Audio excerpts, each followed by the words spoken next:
Yes, welcome back to the Magic Sponge podcast, a miracle cure for all your rugby league injury issues. I'm Brien. I'm the guy behind all the NRL Physio content you see on social media. James, my co-host, you are here. It is a Sunday night.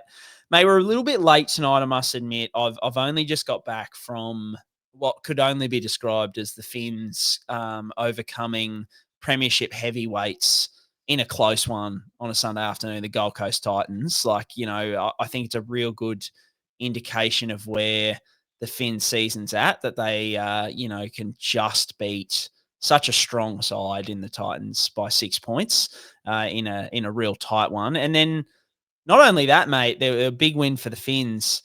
I thought, if we get serious, like absolutely deplorable from the Finns. But also, mate, I'll throw it right at you.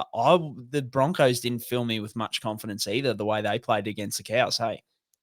One of the all-time sprays at halftime on Madge Maguire, the footage of that, just hook it to me, Brian. I would have, all the money in the world you could have paid me to be in that room, I would have loved to be there to see what he was saying, because you're right, it was a really underperformance by the Bronx. You know, they got home on the back of some individual brilliance, but yeah, the fact that they're running fourth is just a massive misnomer to me. Like, what on earth is this team doing running fourth? They've got no business being fourth. It is going to come down to the final week to see where they end up at the end of things. But, you know, if you get them into fourth and then you're on the road against Canberra, like, I don't think it's impossible they knock Canberra off. I think it just speaks to the closest of this comp. Like, the Storm don't look unbeatable. The Bulldogs don't look unbeatable. The Broncos look terrible in patches in their games. The Sharks are up and down. The Warriors are up and down. You know, the Panthers after the rest might be the smoky coming from outside the eight. Wouldn't that be a thing that I would not like to see? But it might be that sort of thing happening again. The Finns, you know, I guess you got a pulse, Brian, there with whatever happens to the Roosters this week. The Roosters, it probably looks fairly unlikely, but, you know, the Raiders are going to rest some people, but for and against and the Roosters losing to the Bunnies is what you need to happen. So, yeah, it's just a glimmer there for your boys, hey. But after, you know, demolishing the Titans there, who are heavyweights in the competition, you know, you must be confident coming into this week, surely. Mate, I've been saying it for weeks, but like you saw from the performance this afternoon, even if they somehow scrape into the eight like that, mate, I was there with my daughters, so you're like trying to like watch, but also pay attention, look after them and stuff like that. But like, oh my God, when the clock hits about 25 to 28 minutes in, and you look out there and the middle rotation is like Ray Stone, Josh Kerr comes on, and then like I think it was Alblix Twaha, which look, he's young. He hasn't set the world on fire yet, but mate, like it is just like Josh Kerr, man, oh man, like there is some real troubles there. So that middle rotation is just absolutely grim. So I just think it's better that the Finns just focus on 2026. I'd love them to make finals, but I just don't see them doing much damage, mate. The one question I want to throw to you before we get to the injuries, which I'll be interested in, and we haven't discussed this off air, so I'd love to know your like fresh thoughts. What do you reckon about, because there's been a lot of conversation about Ivan resting 16 Penrith players this week. Where do you sit on that? Because I have a very strong opinion. Yeah, I'm a huge fan. I think it's just they're locked into the eight in whatever position. They're definitely on the road for week one of the finals. Just get the guys where you need to get them to so they can win out for the rest of the year. I'm all about it. I think this whole malarkey about, oh, it's bad for the comp, it's bad look, blah, blah, blah. Well, don't play 27 games where you get irrelevant footy at the end of the year. That would be my sort of comment on that. I think if Penrith need to do this, then play on. I'm all for it. Like, they still put up a good showing against the Bulldogs the other night. Like, I don't think they were dreadful by any stretch of imagination. It wasn't an unwatchable game. So I'm a big fan of it, mate. I'm all for it. And, you know, I'm an enthusiast of shithousery. So, of course, I'm a fan of this stuff. Why wouldn't I be? Yeah, mate. See, I'm exactly the same, hey. Like for me, at the end of the day, it's wins and losses. Like, that's all people remember. Like even I think the thing about lying down when guys get hit in the head, I think there was Jaden Campbell a couple of weeks ago. You know, people are like, oh, Jaden Campbell, like, didn't lie down. What a good fella. I'm like, nah. Yeah, that's forgotten about now. Yeah, they lost the game, mate. The other team takes 2 points. Like, no one's going to be thinking about Jaden Campbell in, 12 months' time, what a good fella he was to lay down. But what if those 2 points like got his team into the finals or, into the top four or got them off the spoon. They're only 2 points 100%, off the spoon. mate. The Knights are running second last. Oh. That's something.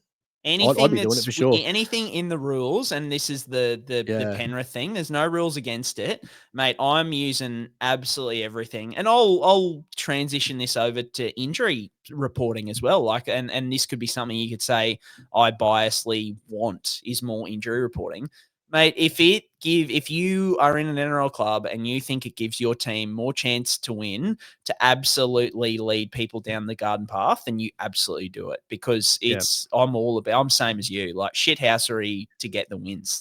I heard something on the Bronx game the other night there, Brien, as well, because they lost. I think both teams burned their challenges with half an hour to go. And, Mick Ennis is on the comms. He's like, "Oh, this is just a great time when there's no more challenges, just to really just muck things up a bit and just do a little bit of underhanded stuff. A bit of gamesmanship would go astray here." I was like, "Yes, Mick Ennis, that's the lens. That's what you need. There's no challenges left. I'm going to try and push the limits here and get away with some stuff." I'm all for that. That's the game. This is professional sport, Brien. It's a wins and losses business. That's all it is. And mate, like rugby league isn't the gentleman's game, is it? Like, and look, even in the gentleman's games like cricket and tennis and these kind of things, I don't even like it there either. Give me more shithousery in tennis. Like who was it? The guy in the US Open was like geeing up the crowd the other day and like trying to put his opponent off. Fantastic. If it's in the rules, just get it done. Yeah, all good. Yeah, get your feelings hurt. Play on. I love it. All right, guys, let's get into it. We're on YouTube. Everywhere you get your podcasts, your one-stop shop for all things injury analysis in the NRL, looping everything back to SuperCoach and fantasy scoring. Hopefully, we helped you win a couple of head-to-head comps or draft comps. We'll talk about all our league updates later on in the show at SuperCoach Corner. I guess the big thing that we'll be able to give you now is SuperCoach Fantasy. I think SuperCoach extends into the finals. So we've got the final SuperCoach comp, and then also, your expectations for finals. What players can be looking at heading into those finals games. Are they a big risk? Those kind of things. So, we'll get into that.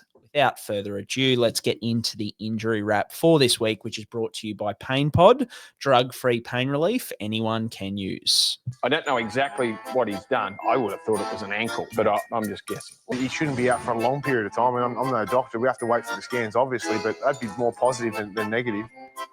Round 26 is in the books, Brien. We're nearly through the whole year. What a ride it's been. HIAs to start with. Jeral Skelton from the Tigers here. Luke Sommerton and Sione Fonua are the other two names on the list there. The one for Skelton was pretty high force, pretty high mechanism, wasn't it? Amazing Strange came through it and just bounced up. I was like, that's unbelievable stuff by Ethan Strange. How good. Yeah, I think obviously there's the jokes that, Ethan Strange has made of vibranium and all that kind of stuff, but I think most of the force was absorbed through Ethan Strange's elbow going into Jeral Skelton's head.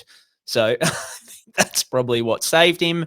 And for poor Jeral Skelton, category 1. So, he'll miss next week. So that's his season over. I think he's had a couple this season's kind of big collisions, like HIAs, that kind of thing. And then the other two are not regular starters for the Panthers, but will be unavailable for next week. Also unavailable, I did see a fair bit of blow up actually off the back of the Penrith restings. Is it totally dicked over their New South Wales Cup and Jersey flag sides? So I think it was New South. I'm going to get this wrong, but both of them dropped out like from the 4 and then from the 8 or something like that with big losses over the weekend. So not a big deal, but obviously Luke Sommerton and Sione Fonua won't be there to help either of those. Well, the Cup side next week, unfortunately. Nice summary, Brien. So Bulldogs versus Panthers was the first game of the round here. Jacob Kiraz listed as a midfoot injury here, which is a bit of a surprise given the mechanism, but it would sort of fit, I guess. And then another one ruled out by infection was Viliame Kikau. Brien, have we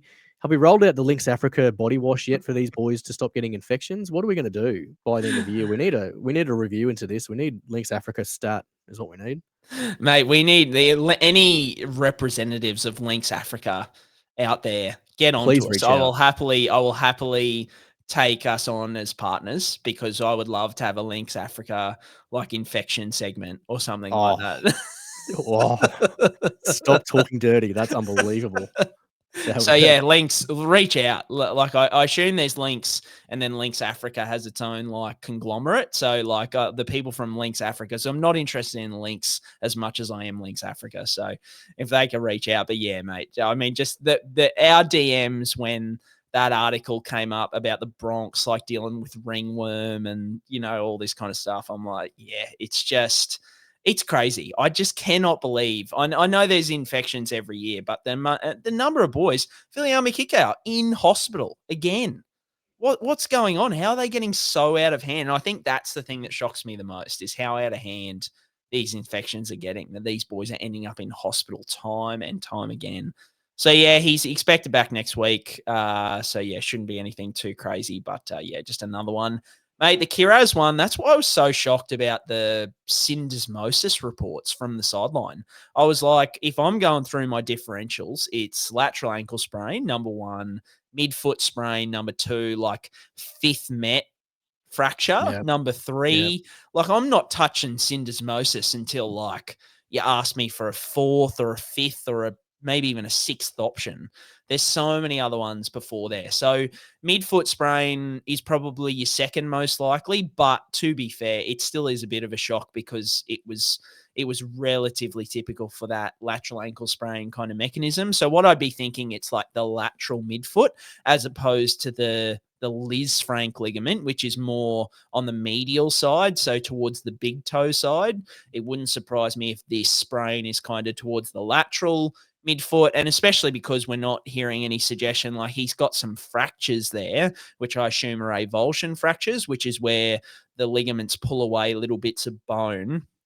He's got fractures. He's got a midfoot sprain, but he's only expected to have a 3 to 4 week recovery and potentially push to come back quicker than that. If that was a Liz Frank injury with all those things, you're not coming back in 3 to 4 weeks. Like, you're starting to discuss, surgical options and those kind of things. So I think with the recovery time and the mechanism and all that kind of stuff, it's not your typical Liz Frank, and it might be a bit more towards the outer side of the foot rather than the inner side of the foot. So can he push and return? Definitely possible, but what's his effectiveness going to be like if he comes back early from that? That's the thing that I'd question. So yeah, I think you're probably looking at best case that finals week 1, but I think probably more likely finals week 2 and on for Kiraz, and then potentially not quite at his best, seeing he relies on a lot of those heavy foot motions. What's your read on it? Pretty similar? Yeah, I believe so. Yeah, I must say I only got a little bit of a snap of the mechanism, but it's an interesting report. And I guess when you think about the timeline there for the Bulldogs, they've obviously got this round, and then they're into that final, and then they might, if they win, actually get the bye. So that would put him at sort of a 3-week return if they had the game this week, week 1, had the bye, and then play the prelim. That'd be 4 weeks from now. So tell you what, if the Bulldogs can get through week 1 in the finals and then get the bye, that'd be perfect for him to come back in 4 weeks with that estimated return there. On another note, Brien, I just had a look before. Links Africa on special at Coles this week, 400 meals for $5. So I think NRL clubs really need to buy up in bulk, especially with finals coming around. Things are getting very, very important. The stakes are very high. And tell you what, you don't want to be seeing guys missing games with infection at this time of year.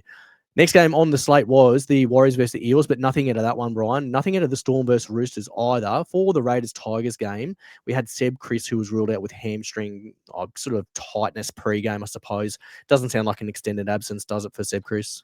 Yeah, no, well, but like a niggle, it was what it was said, and precautionary. But we have seen, most famously Thomas Trbojevic. That cannot mean what it means all the time. But yeah, like Canberra haven't got too much of a, I guess, a pattern of shithousery in the past. So I'm going to take them at their word for now and think that, well, they're supposed to be.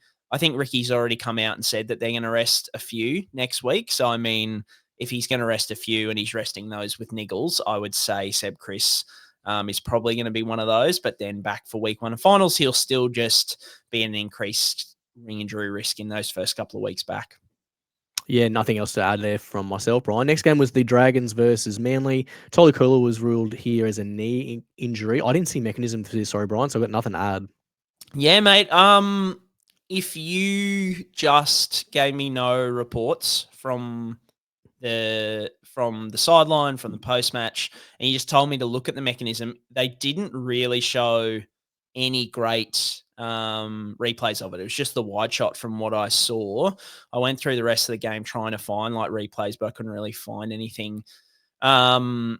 But from what I saw, it looked like there was a non-contact like prop or like change of direction off that leg before he went into contact, which had me like on first glance pretty concerned about, like your usual ACL, MCL, meniscus, those kind of things from a non-contact kind of step. Now, I didn't like, it was one where because the video wasn't great, it wasn't something where I was going to jump down the throat and put a post out being like, oh, I think this is an ACL injury. Cause I'm like, well, I'm just not confident enough. Give me a, close up or some sort of different angle, maybe.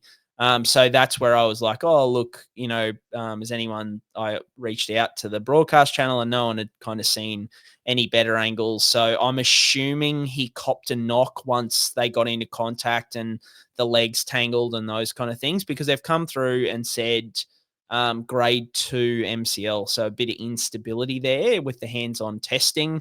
So you would assume that that means that the ACL is all good. So yeah, I think we've got a question about that later, which I have forgotten to add, James, but I'm going to add while you talk to me about the next guy.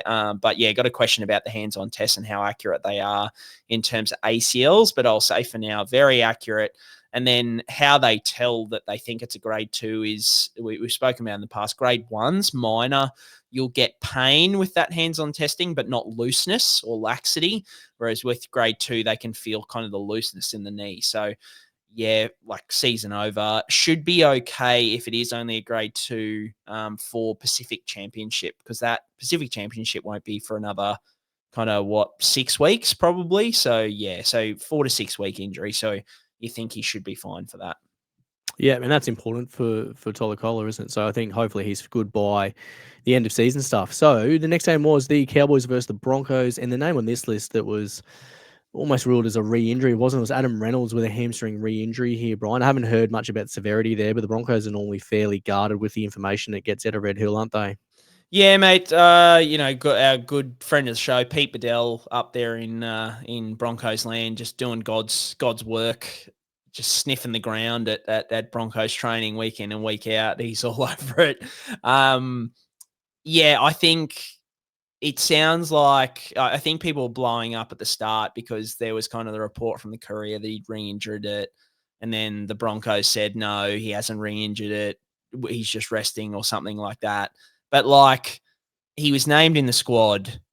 He was then, and look, he was pulled, which is no big deal. But then they're now talking about, he's going to be right for finals week 1. And I'm like, well, if he was named this week on an extended squad, why are we all of a sudden skipping to finals week 1 if there wasn't an aggravation? So I think there's been an aggravation, mainly just a bit of soreness, enough to probably put him out of action for next week, but then aiming for finals week 1. But as we've spoken about with, with hamstring injuries in the past, they're just high recurrence rate.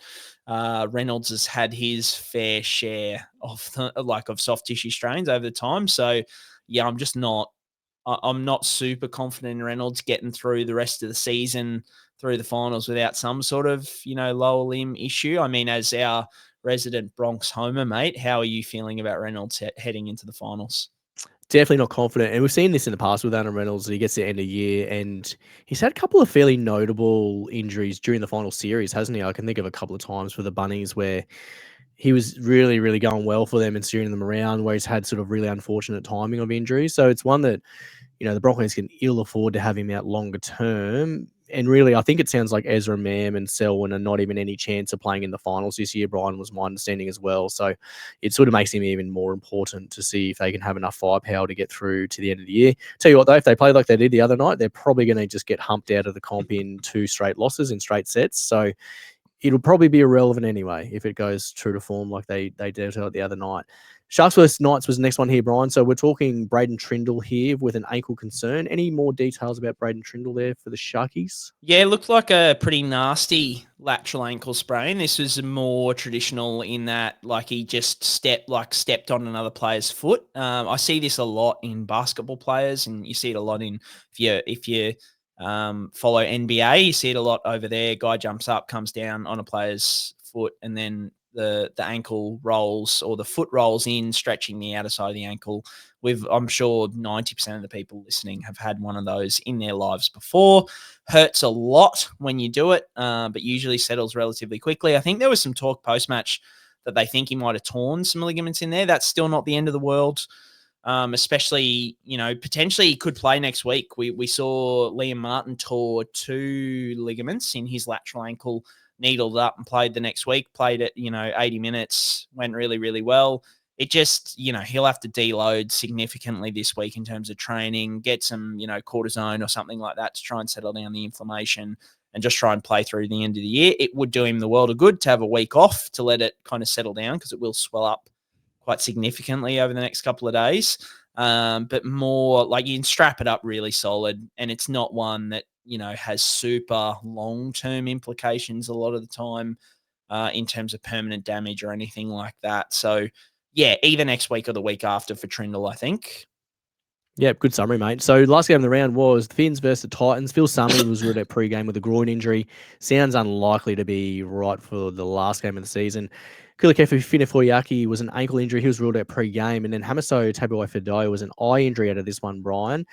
The only other one I want to put up in lights here, we talked about this off air, was Carl Oluwapu, who made a successful return through Queensland Cup as well. He's a good one to talk about. Such a good interview they did on the socials. So if you get a chance to watch it, you can see Carl getting pretty emotional about just being able to get on the field for Queensland Cup. So it's a pretty awesome little watch if you get a chance to clip that up, hey? Mate, I'm not going to lie. When you sent it through to me before the podcast, I was running on time, and then I watched it 30 times on repeat, and that's why we're running late tonight. For if there's been a time on this podcast where we've talked about being soaked, I was soaked, James. Mate, absolutely soaked. I was genuinely soaked. Someone was cutting onions in the room. It was all going on. Genuinely. Mate, so good to see, because that injury for a young player is cooked, just cooked, and to have that surgery. Not only that, such a player with such promise, and then to have the, he's having his doctor say, yeah, you can play again, and then he's got the Bulldogs doctors saying no, there's no chance. That is just for your headspace. It'd be absolutely rattling. And then, look, mate, I'm happy to put on the bias Homer hat here and say that I feel 20 times better about this because he talked about how important the Redcliffe Dolphins were to him in terms of the Q Cup Dolphins, mate. My pride and joy growing up, which is fantastic. So a little tear in the eye seeing him talk about how he really wanted to play for the Redcliffe Dolphins in the Q Cup, and it felt really good for him. So he's hoping to get a few more games this year. And, mate, I know the brass at the Dolphins, the NRL club, listen to this pod religiously. Please, please, please. I know you all don't like me there, but if just do this for me, please sign Carl. Sign him to just get him in the 30-man squad for next year. I'm so excited. Just get him in there. Nice one, mate. Oh, I better get to the other ones. We talk about those other guys, though, because I was like, man, we've talked about Carl a lot there, and he's not even playing NRL. I love you, Carl. Love you, Carl. Hammer, yes. Eye injury, double vision. He came back out in the second half, so hopefully all good there. Finefuiaki, I didn't even see the injury at the time, but there was an eagle-eyed Finns fan who messaged me about it and sent me the video. I kind of kept that in my back pocket, but I just didn't get time to post about it this week. But it looked pretty nasty. It looked like a syndesmosis kind of mechanism from the naked eye. There wasn't a great replay because he kind of, kept running and tried to, I guess, jog it off. So they didn't show any close-up replay. But, they're confident he's back next week. So maybe not a syndesmosis injury like we thought. And then Sami, there's been nothing on the severity of that But just the fact that he was okay all good all week and then he's only come out like right at the end, you would assume he suffered that groin strain later in the week, which, wouldn't give him a high chance of being available for next week. Yeah, nothing else to add there from the Titans and the Finns there, Brian. So lastly, we're going to talk NRLW. A few names on the list, a few big names actually. So Isabelle Kelly looks like a jaw fracture for her. So that's really bad news for one of the apex centers of the NRLW. Jakiya Whitfeld here was a shoulder concern. Destiny Brill was a calf concern. Lily Rose Colc was an ankle injury. And then we've got 2 concussions here. Sarina Masaga and Sienna Lofipo there. Friend of the show, Sienna. How's she going, Brian? Yeah, mate. Like a good example of delayed concussion here, because I was talking to Sienna, and she was all good as of this time last week, and obviously delayed symptoms during the week. So shows you that I think a lot of people message me all the time, being like, when we see these delayed symptoms, oh no, that's fake news. Like it's just clubs trying to hide it.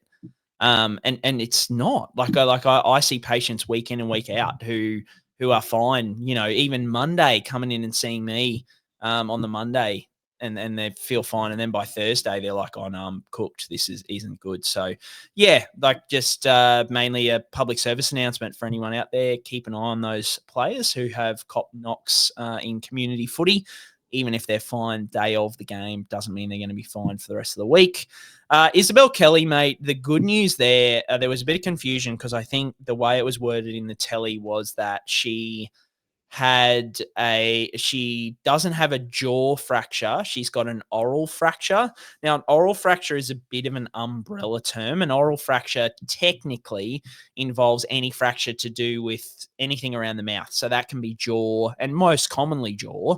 So a jaw fracture is kind of like a type of oral fracture. But the other thing is, and I think probably the more accurate way in my mind to describe what Isabelle Kelly has is a dental fracture or a dental injury. So because if you go to my socials or Isabelle Kelly's socials at the moment, you will see she put up some photos where her front, I think it's 3 or 4 teeth down the bottom have been significantly pushed back. So pretty nasty. So the bad news is obviously that it was a pretty nasty injury at the time. They were all pretty worried about it. The good news is that a dental fracture can be stabilized a lot better than a fracture of the actual mandible of the jaw. So when we thought it was a jaw fracture and she was looking at, at least a month on the sideline, now a dental fracture, mate, she could be back in, 2 to 3 weeks. So looking good for finals for her, which is a big relief for her and the Roosters. Not that, I think we're heading towards a Roosters Bronx grand final, it seems like, in the W at the moment. So I don't think it's going to change the competition too much, but good to see that she'll be there and abouts. Whitfeld was a pretty nasty shoulder injury. She came down. I haven't posted about that yet, but I did grab the mechanism and I'll try and post about that tomorrow because, that was a pretty nasty one. She was in a sling. So whenever they're in a sling, you're usually looking at like that grade 2+ injury. So probably 3 to 4 weeks is minimums, can be up to 6 to 8 if there's a fracture there as well. Destiny Brill, a calf tear. It's the same calf she's had issues with in the past as well. So I really worry about a quick turnaround for her in terms of, I think she's one who potentially could be out for the season, depending on the grading that comes back with that. So if it's like a grade 2+, 2 to 3, you're looking at 4 to 8 weeks for her.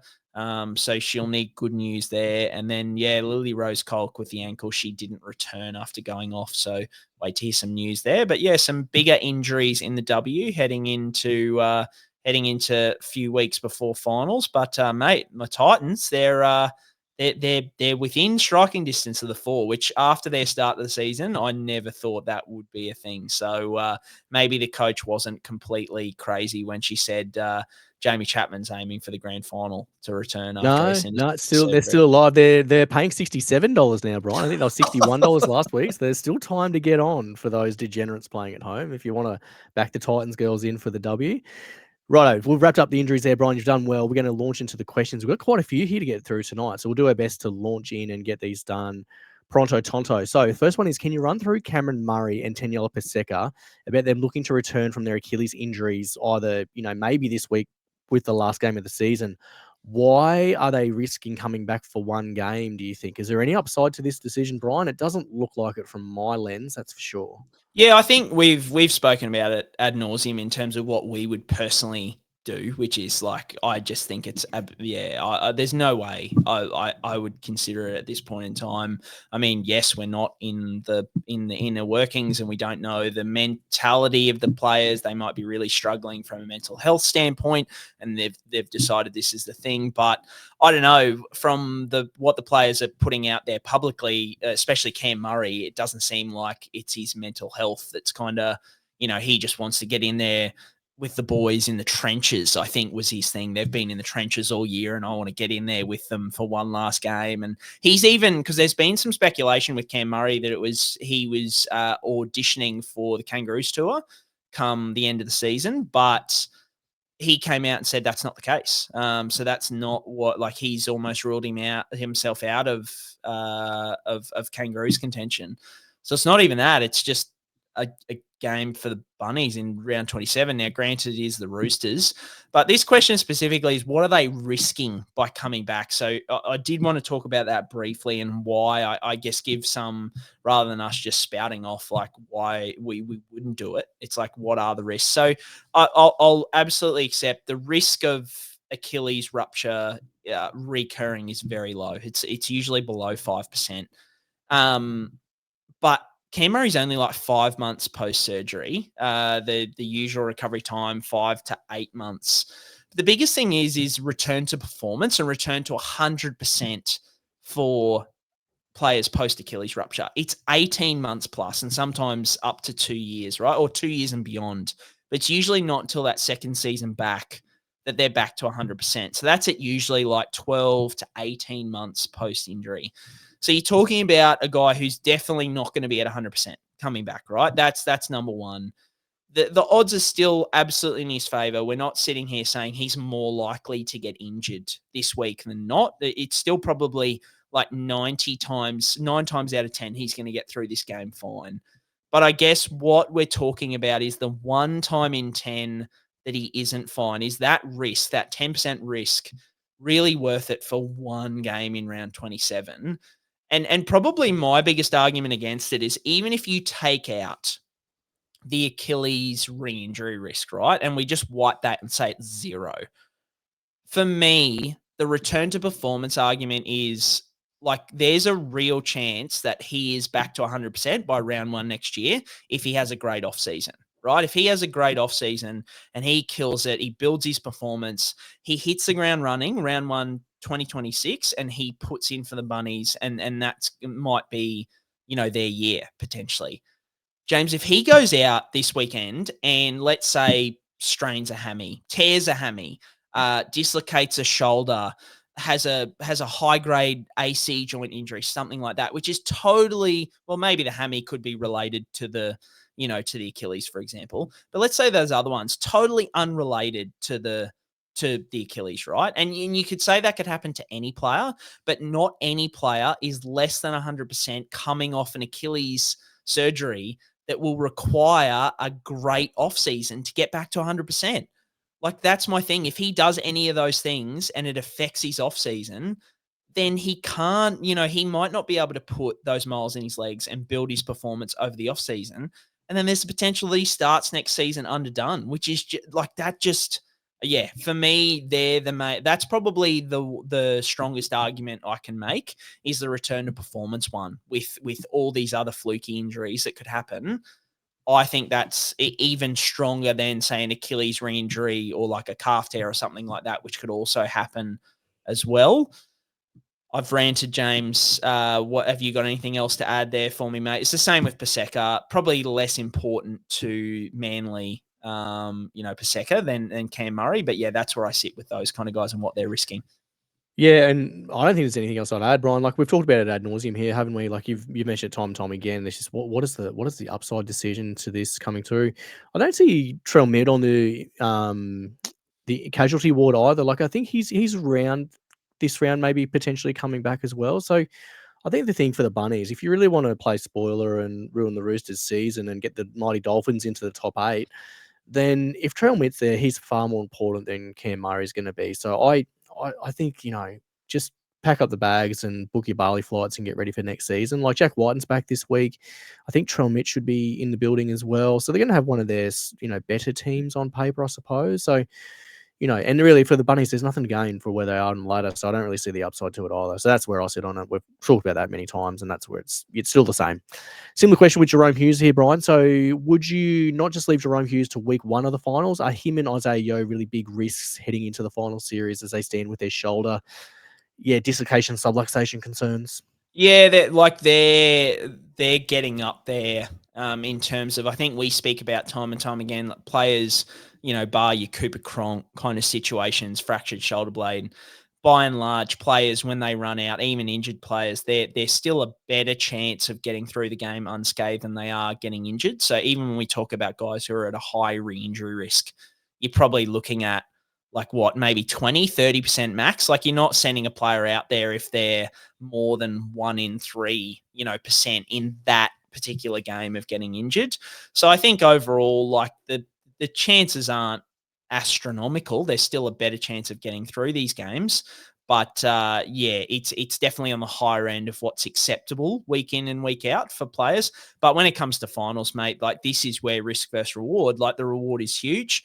Now, I think there's absolutely an argument for Jahrome Hughes to leave it to week 1 of finals, like even if he's doing well. I get Bellamy. Bellamy spoke post-match about, we want to get some footy into him before finals and those kind of things. But I just think like it's pure, like a 1 week isn't going to make that much of a difference in terms of strengthening his shoulder and healing his shoulder, those kind of things. But it's more just exposure hours, mate. Like you're less likely to suffer a shoulder re-dislocation in 1 hour of footy than you are in 2 hours of footy, right? So if he plays 1 hour of footy over the next 2 weeks versus 2 hours of footy, he's less likely. So it's just that pure numbers game for me. Like obviously they will toss that up in team cohesion versus injury risk, but I don't think the injury risk is going to change much from next week to week 1. It would more just be an exposure thing for me with Hughes. And I think the other thing with Jahrome Hughes, he's been there, done that. The combo's been there for a while with, the spine. I don't really see the upside of him going here. What about Herbie Farnworth, Brien? I guess he's probably a chance for the Finns this week. Do you think that's probably more of a scenario of like the Finns have got to win big if they're any chance? So he might be more of a consideration for getting back this week? Yeah, he's another one who it's that risk versus reward. Like if I'll put it this way, and so I don't sound too biased. If the Finns were in the Rabbits position on the ladder, that I would be like, there's no sense at all in risking Herbie. Like just nothing. Like don't do it at all. I'm not sure how the games roll next weekend in terms of That's I'm a just really having good a point. look. Yeah, I think the Finns are last, so they should know their fate by Right. then. So what I will say is if the Roosters win, they should not play Herbie. Yeah, that's for right. me. Yeah, like very if true. there is no way you risk your Ferrari in that final game if you can't make finals. The only reason you would risk that re-injury is for me is if the finals are still a chance, is my thoughts. Would you be the same? Wouldn't risk it either, Brien, would be my takeaway from that one. So I think that's all we need to touch on from that perspective. Next question, Brien, here is about Jake Trbojevic. So the question through the broadcast channel here is about his concussions recently and his HIAs. He previously had a really good technique when it came to tackling, but he rarely ever had a HIA. But now with his age and how much he pushes himself, maybe he's a little bit less alert or aware in his tackles due to fatigue. Could this be a contributing factor for Jake Trbojevic here, Brien? Like, I guess, I don't know. I feel like we're splitting hairs on this one a little bit, to be honest. I think there's been just a bit of bad luck. There's been a bit of, maybe technique was just a little bit off potentially, but I think part of this is a bit of bad luck for Jake. He's pretty good line speed wise all the time, isn't he? He's just got his head in the wrong spot a couple of times, and ended up this way. Yeah, I think that probably the biggest thing is the Tom Trbojevic argument with hamstrings is once you suffer one, you're more likely to suffer another. Yeah. So like age and all that kind of thing. But we've seen this happen in young players too, right? Where if they suffer one, all of a sudden they suffer two. They suffer, like Luke Keary, for example, like these kind of guys. Once you have multiple, it kind of becomes a bit of a the age old thing of the glass jaw from back in the day with the boxers and those kind of things, where your threshold for concussion just drops a little bit. And I'm sure, Jake probably copped a lot of knocks in and around his head when he was younger, but potentially his threshold for concussion was higher in those days versus now. So, yeah, age can play a bit of a role, and there's no doubting that Gerbo, is not the player he once was. He is a little bit, like a little bit slower, like as most players are as they age. But I would say I would point more towards it, just the fact that once you suffer one, all of a sudden that cascade and your threshold coming down would be my guess. Yeah, that's a pretty good point, actually. I didn't think about the glass jaw perspective, but it does make sense. Next question is about Reece Walsh. Did you see him limping? Do you think he hurt his knee? I didn't see this, Brian, I must say. Like, I think, when he's walking out of the sheds, he looked like just a little bit favouring on it, but I think that was just the way Reece was walking around. I don't think he looked that encumbered by his knee at all in this game, unless I missed something really late, but I don't think I saw this. No, I'm same as you. Like, yeah, maybe he aggravated his PCL, but we've spoken about that. Like, that's going to be there for the rest of the season. It's not that big a deal. When he cops a knock to it, it's going to be painful. But yeah, nothing too crazy. So not concerned. Yeah, good call. Next question is, do you think a shorter NRL season would decrease injuries? Yes. Same argument as before. Exposure hours, right? If you've got 27 rounds, there's going to be more injuries than 20 rounds, for example. But it's also that we've spoken ad nauseum about like fatigue versus performance and how that fits into the game in terms of as you increase you increase performance. That re-injury risk changes as you increase fatigue. That re-injury or injury risk changes. So yeah, I think shorter season would definitely help with those kind of accumulation style injuries. But yeah, like I don't think we're going to get that by the sounds of things until we potentially go to 20 teams, and then they might talk about changing things. But at the moment, yeah, it looks like we're stuck with what we've got, which it's a lot of footy, but I must admit by 27 rounds, it's I mean, you and I are both still big NFL fans, and I just think they've got it absolutely perfect. Like, every game just means so much. So from like that perspective, it's great, but then also it would help with injuries too. Yeah, couldn't agree more. I think you've nailed on the head there, Brian. Next question was, would love a really deep dive into the benefits of resting players? Is too much rest an issue? For example, like the Raiders are resting players versus the Dolphins this week. Then they had the bye recently, and they had week 2 off for the finals as well if they get through. So is too much rest an issue here, Brian? It can be. It sort of depends on the circumstance, doesn't it? It's sort of like a real grey area, this one, I think.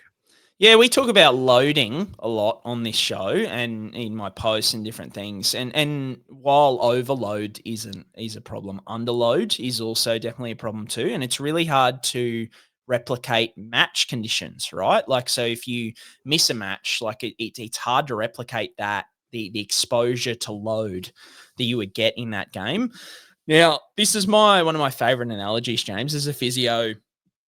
And I'm going to say this analogy, and I'm sure there's some physios are going to shake their heads and be like, no, that's not, physiologically whatever, but I don't care because I feel like this gets the point across to patients really, really well, or I've found anyway, because I've used like the sunburn analogy and all that kind of stuff, but I like this analogy the best, which is I think it's like the Muay Thai fighters and stuff like that. You know how they use like steel rods and stuff on their shins to to desensitize their shins. Now, if you use those steel rods, those rollers, or you whack your shins with those things to try and harden them up, if you do it too much, like you can do damage, right? Like you go too hard, you can cause problems, you can cause hematomas, bruises, all that kind of stuff. But if you don't do it enough, James, you're going to have little weak, sensitive shins, which are going to, when they get kicked, it's not going to go that well for you. So you got to find that perfect middle ground of like killing just enough nerves in your shins that you can take a good shot to it and be okay. And that's the example I like to use, and I find that it gets a good chuckle and people understand what I'm talking about. So yeah, that's my example. In terms of specifically for the Raiders, yeah, it just like the good thing is that all the clubs have such awesome sports science programs, or a lot of them do. So even if they have restings here and there, they just alter their training loads to try and make up for that, so it doesn't affect them as much. But yeah, I think that's like the argument against all the good friend of the show, Phil Goulds of the world, who always complain about like warm-ups being no good, they're too long and all that kind of stuff. But it's all about load exposure. So that's my answer to load. But it's something that, mate, like people way smarter than us in the physio and performance world are still grappling with, going backwards and forwards. So we're by no means authorities on this subject, I don't think. Yeah, and it's one of those things. You're right, Brian. It's way out of my sort of wheelhouse and scope, I suppose you could say, to know about this sort of stuff. But just for my simple brain, I think you probably just want to rest your better players so they don't get injured. Or there's no chance of your better players getting injured who are really going to be, integral to you winning a comp. Like, the Storm is a great example. Like, if they can rest their spine players without consequence, then they are in a much better position. And if perhaps, has a calf injury, or Cam Munster has a quad injury or something like that, it just makes life a whole lot harder at this time of the year. Because once the finals are rolling, especially if you've got to win out, like the Panthers, I think what they've done is really, really switched on and really, really smart, because they're going to have to win, 4 games against really quality opposition on the road. Most likely they're not going to get a home ground advantage as part of that either. Next one, Brian, was about the sensitivity and specificity of ACL hands-on tests and how accurate they are. Probably talking MCLs here regarding Tolu Koula's knee injury on the weekend. Yeah, so I think people always ask, like, what type of, how accurate, because I always say they are very accurate. So 90 to 95% is probably, so when you talk sensitivity and specificity, I'm sure a lot of physios listening know what you're talking about, but for those who don't, like, effectively there's 2 ways to look at these tests. It's about, and it's weird to say, but it's about identifying, like, is there an ACL injury there, number one? So is there, but it's also about identifying that there's not an ACL injury there. And it could be, like it's kind of like, yeah, there's 2 components to it. So I like, effectively, if we get too specific, but you're mainly looking at overall, they're about 90 to 95% accurate at or getting a picture of whether there's an ACL injury there. So that's why, like for Koula, for example, even though I saw a little bit of a non-contacty kind of direction change kind of thing, as soon as it comes out of the sheds that they're thinking MCL, like I'm very rarely going to go with my kind of video analysis unless I probably see like that tibial shift that we see on video sometimes, James, where you actually see the tibia like pop out and back in. If I see that, I reckon that's 99.9%, like accurate at identifying ACL injury. But other than that, I think I'm always going to defer to those hands-on tests because they're really, really accurate. So it'd only be a 1 in 20 or 1 in 10 chance that they're wrong, which is pretty good going, I think. Yep, no further ads from me there either. Next question, Brian, is about AFL versus NRL injury rates.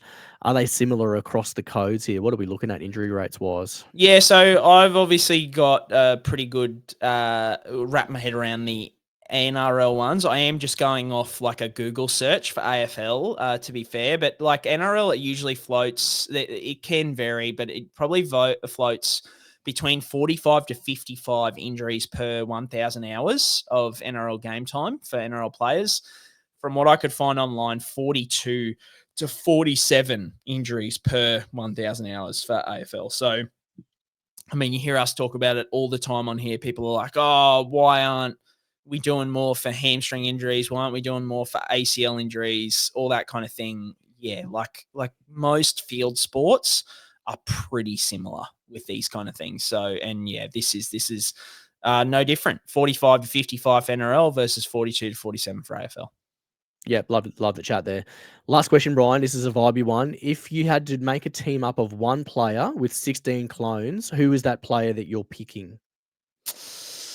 Boy, so this guy said he's got GI for, so this is actually from the question asker. He said, I've got GI for the NRL era and Munster for current players. Yeah, I think GI is just he's got to be everyone's. Like, I don't know if there's an option outside of that for like that.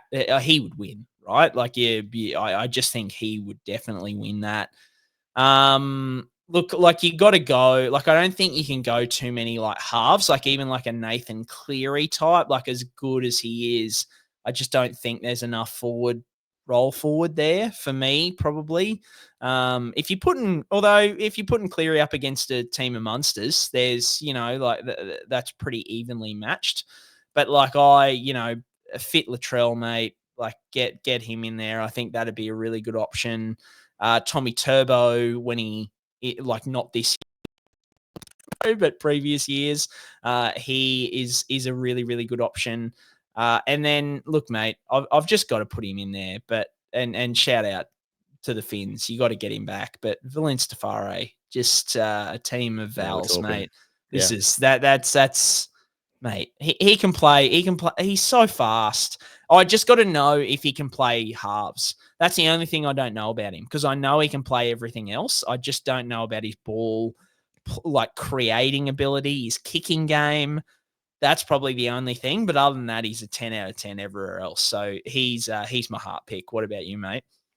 Yeah, I thought about this from the NRL era. I think GI is probably the gold medal. The other two that come to mind, which I don't think would get it done, would be Apex Israel Folau. Like, I think Israel in his pomp was just something else. Like, he was, all of his good footy was lost to rugby, sadly. Like, we saw him do some outrageous things at his age before he even left to AFL and the Wallabies. And the other one is, Jared Hayne at his apex was probably on par with GI. Had the big long kick, could ball play, could run. He was big body. That year he had, obviously we'll never forget. But I think if you had him at his apex, at his very apex, that would be an interesting conversation. In terms of modern era players, Brian, I kind of look at the two at the Bulldogs. Like, I look at Stephen Crichton or Matty Burton as like really big frames, freakishly athletic, can kick, can pass, can do it all. Like, I think I think if you're picking Stephen Crichton's, you'd probably struggle to win. I think Zach Lomax is in this conversation as well. Like in the current era, I think if you put a team of Lomaxes or a team of Crichtons versus Munster, I'm not backing Cam Munster in those matchups, I've got to say. So I think those two guys would be probably the pick off the top of my head there. I'm trying to think, like, this is probably going to be extremely biased, but Katoni Staggs, when he has his day out 3 times a year, I love it. Like, it doesn't happen every week, but like Katoni at his very, very best, where he just scores those tries that like no one else can. Like, there is that element of it as well. He's a goal kicker by background as well, and good defensively, big body. Like, I could hear an argument for them, but I think it's Steve Crichton for me, mate. He's a freaky, freaky, freaky man, and he's defensively just so goddamn good. It's ridiculous. So he'd be my choice, I reckon, from the current era. Anyone else? You got any other vibey ones? Apart, I know I could drop Katoni in there, but any other vibey ones? A Carl Oluwapu bulks up would be nice to see for the Finns in the top 30. Especially if you could go Carl, because I know in his interview tonight, which I watched 30 times, he said his aim over the offseason is to lose a bit of weight, and he's playing like middle forwards at the moment. So, mate, if you could go Carl Oluwapu in all his forms, like back when he's a little zippy 6, and now he's playing middle. Oh, yeah, like perfect. That's the best. Actually, that's a question for next week. We're going to take this whole week, and anybody listening who has listened to our dribble for this long, and you get the benefit of this question, I want to know which team would you make up of one player, but you can pick that player anywhere across their career.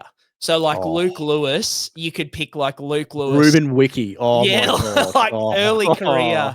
Sia Soliola, like you pick him in the centers, like when he's 19, yep, okay, in the centers. And then as he's old, oh, mate, that's our good leading question. question really for good next question. week. So I'm going to give everyone, including us, a whole week to think about that, but you've got to come up with one player, and across his career, you can pick him at different times in different positions. What would you do? That's a great one. You're self-proclaimed. Yeah, I like that. We're gonna tap into that one next week, Brian. That's a wrap of the questions. You've done well there, and we've dribbled on. I love it, mate. Let's get into SuperCoach Corner. Look, mate, the head-to-head finals are done, and we've got 1 week left. So if you're up at the pointy end, mate, you need to get over to baller.live to try and get you that 50K. But I think everyone, hopefully, who is playing Supercoach is getting involved in the finals, Supercoach finals. But the big thing I want to say about Supercoach finals is it's going to be so hard to separate yourself from the pack, right? There's going to be a lot of players who are so highly owned, those kind of things. So something like Baller is going to help you find those little diamonds in the rough or those little pointed differences that, and I assume there's a little bit of prize money on the line for Supercoach finals. I know the Baller boys will probably be putting up something for the winner of their league. So look, guys, if you want to sharpen up, make the right calls when it counts, trades, captains, all those kind of things. Baller has projections, base plus power stats, captaincy and ownership data, everything you need for Supercoach strategy. They've even got this comparison tool now where you can kind of compare the two profiles.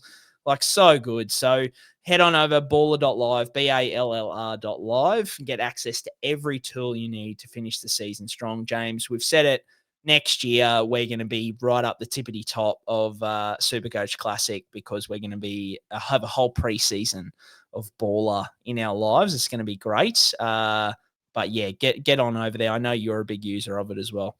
Yeah, I am. And it genuinely, like, this is not me just slurping them for no reason, but just the interface is so much better than the Supercoach app. It's not even funny. Like, just for that alone, like, the Supercoach app just is, like, it comes out every year. You're like, I wonder if they'll update it. And nothing ever happens. And it's always crap. And it's just, like, totally unuser friendly.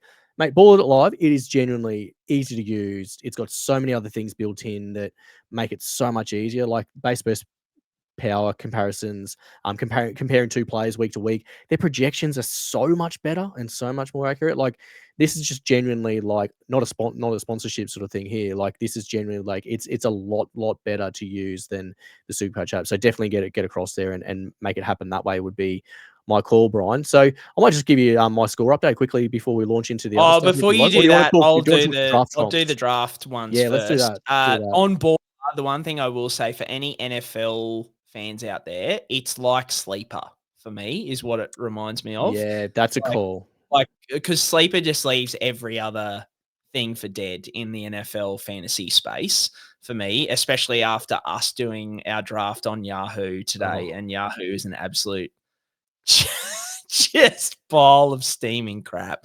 So yeah, Sleeper. So that's what Baller's like for me. Baller is the Sleeper of an NRL Supercoach and fantasy platform. So I love it. The one thing I want to do before throwing to your team is we will mention the draft results because I've just checked, updates have come in. The two Magic Sponge 1 and 2 were both down to the wire. They were within one was within 3 points. The other was within 15. Mate, Riser has done it. One of our best mates, he stepped in because we lost a couple of guys in one league. So he stepped in to, just to fill a spot because we needed it last minute. Mate, he drafted Sam Walker in the first round. Then he drafted... he drafted 8 Broncos. 8 Broncos. And not only that, mate, just to shove it up us, he messaged me this week. He brought in Billy Walters in grand final week. He just to add another Bronco to his team. He brought in Billy Walters to his team. So what I will say is good on you, Riser, but to the general community, if there is ever evidence that skill does not matter in fantasy and Supercoach so often, this is an example of it. Because this guy drafted Sam Walker in the first round. Like I said to him, how did you drafted half of the Broncos team more than, and you didn't take Reece Walsh in the first round. Like if he took Reece Walsh, mate, he would have won this in a canter, right? Like absolute canter. So congrats to Riser because it looks like he's got the win. He was down by 3 points, but he's gone to up by 15, I think, which probably gets him the win in that comp. That's Magic Sponge 2. Magic Sponge 1, we've got Matthew with me again. He has stayed ahead in the update, so I would say that's the last one for him. And then our 20-man league, which this was such a fun league. I've spoken about it a few times. If there's anyone out there who wants to, I might do a couple next season because I found the different strategies, reduced roster sizes were really good. But Nathan, the coach of, and he really wanted me to say this, he thought he was really twisting my arm to say this on the podcast, James, but I said, mate, we talk about missionary versus reverse cowgirl. We talk about soaked. Nothing, especially in SuperCoach Corner, there's not much that's off the table for us. So it's Nathan, coach of Keon, Come On My Tummy, is his team. So Nathan, mate, and look, not only a great team name. Oh, the fact he's won that's the best. Yeah, Fair great play, team Nathan. name, but also was top of the ladder after won the minor premiership, then has won the major premiership. He drafted from pick 8. So, not like you wouldn't look at it, although, I said in that league, and we've spoken about it too. I think the fact that in that league, it was something like most of the finalists or something like that. A lot of the guys who did really well were in that second half of the 20 man. So it was like that pick 11 to 20 where you had your likes of Pappenhausen, these kind of guys go the Terrell May, in this kind of range.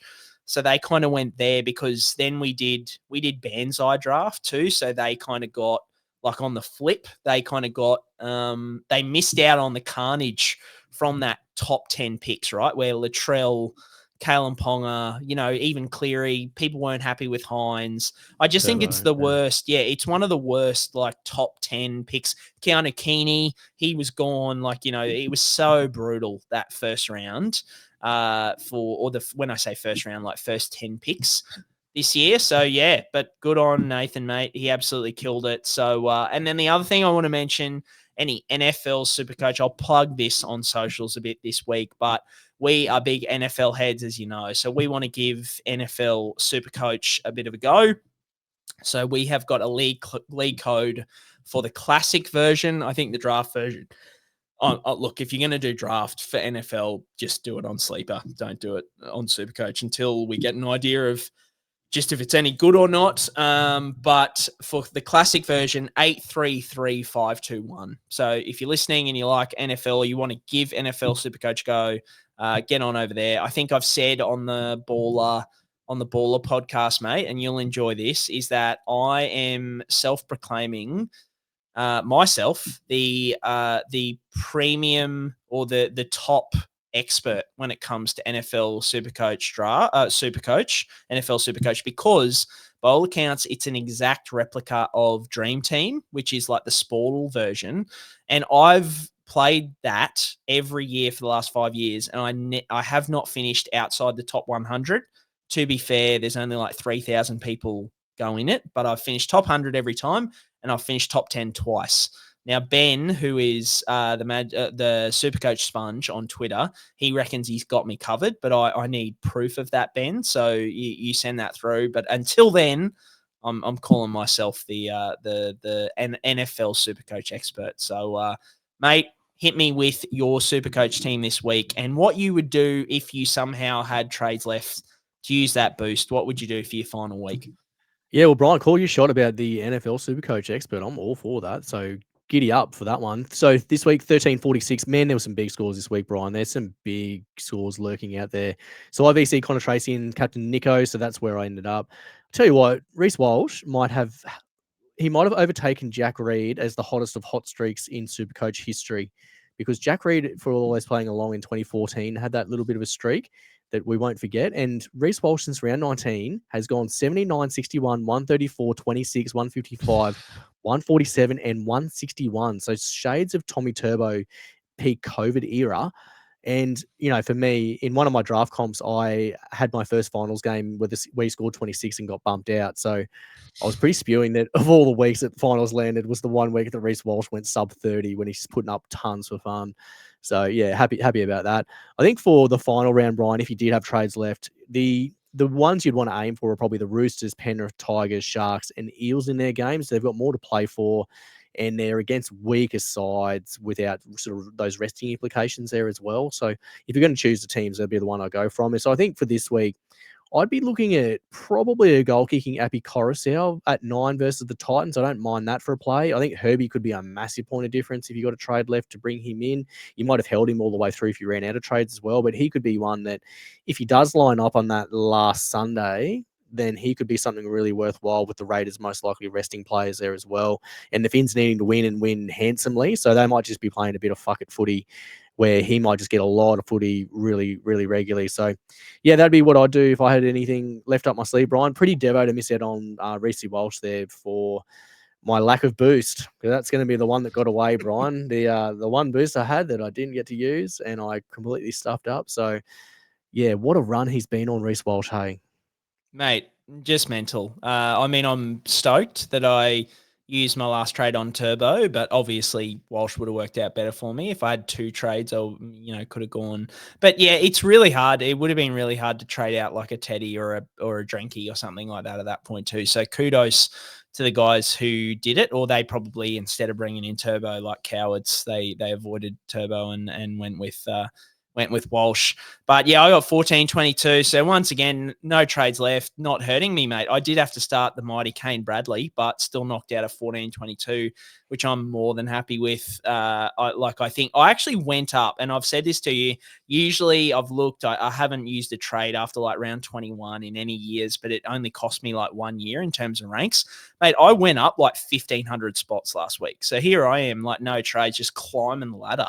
I might drop down 1,500 this week, who knows? But yeah, like I'm loving the no trade life. So if anyone out there is listening, just roll the dice next year, have some fun with us. Yeah, for me, Sea Eagles, Roosters, Panthers, Eels are my favourites for next week. I reckon my hot take is, say I was in 20th in like the overall comp and I was trying to come first, I'd be going like a Josh Addo-Carr or something like that. Like someone on the wing for a team. Like the Eels are playing the Knights.